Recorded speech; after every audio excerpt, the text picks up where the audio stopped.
ഐതിഹ്യമാല അധ്യായം 48. രാമപുരത്തു വാര്യർ. രാമപുരത്തു വാര്യരുടെ സ്വദേശം മീനച്ചിൽ താലൂക്കിൽ ചേർന്ന രാമപുരം തന്നെയാണ്.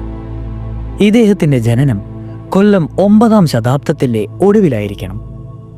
ഇദ്ദേഹം സാമാന്യം ഉത്പത്തിയും നല്ല കവിതാസ്വാസനയുമുള്ള ആളായിരുന്നു.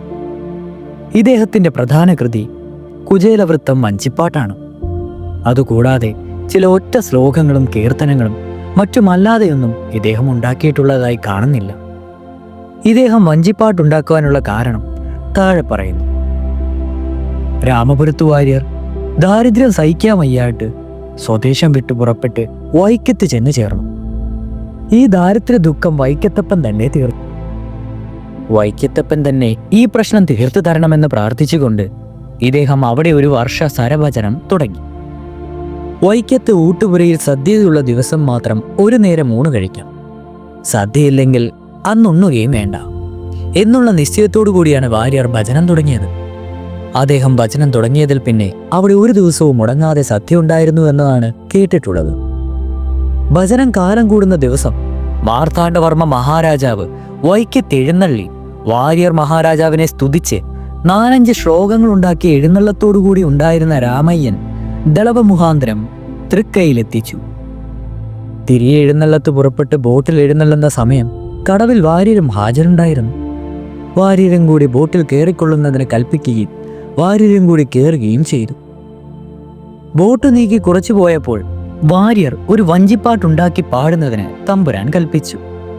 ആ കൽപ്പന പ്രകാരമാണ് കുചേലവൃത്തം വഞ്ചിപ്പാട്ടുണ്ടാക്കിയത്. വഴിക്കൊക്കെ വാര്യർ പാട്ടുണ്ടാക്കുകയും പാടുകയും ചെയ്തുകൊണ്ടുപോയി.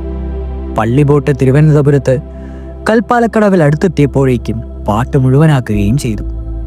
ആ പാട്ടിൽ എങ്കിലുമുള്ള പരമാർത്ഥം പാട്ടുകൊണ്ടുണ്ടാക്കാം എന്ന് പ്രയോഗിച്ചിരിക്കുന്നത് കൊണ്ട് വാര്യർ കുചേലനെ പോലെ ദരിദ്രനാണെന്ന് സൂചിപ്പിച്ചിരിക്കുന്നു.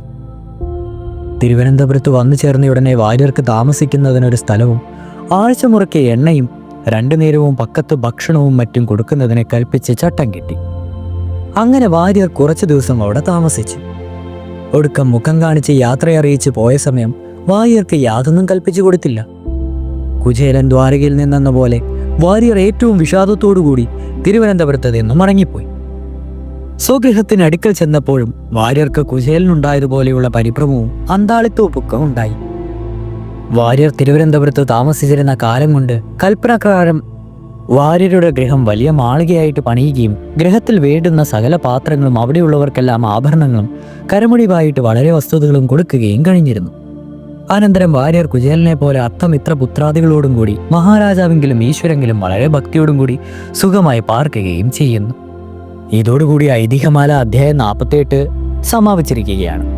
ഇനി അധ്യായം 49 ചെമ്പ്ര എഴുത്തച്ഛന്മാർ തുടരും.